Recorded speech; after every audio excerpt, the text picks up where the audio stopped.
Hey guys, thank you for joining us again at Car System Installation. Today we're going to show you how to remove the center console on a GLC 2018.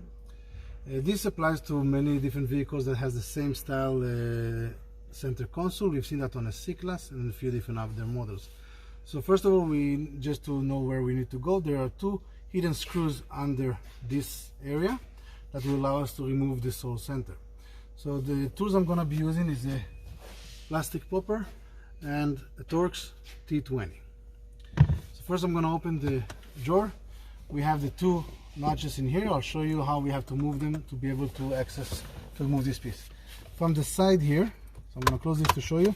From the side here, I'm going to pop one side of this silvery piece. Then I'm going to go from the other side, pop it out, and with my hands I will lift it. I will open back, and with my hands I can lift it a little bit up. Now then we get stuck. We have those two tabs are interfering, so you press the button like you opening the glove compartment, and you see the tabs went inside, and that will allow you to take the piece out. So now that you have the piece out, we have the two screws in here, Torx T20.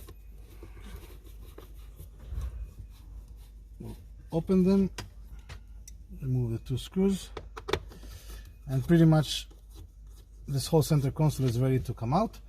The center console has tabs in here that slides in. So we're gonna start from this area, lift it, and then you can see it slides out. Okay, that's it. You just disconnect all the wires that you need.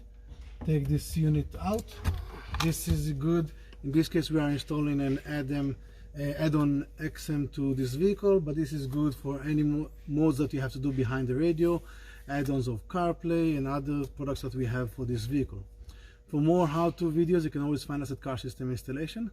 Subscribe to our channel, and we'll see you next time. Have a good day.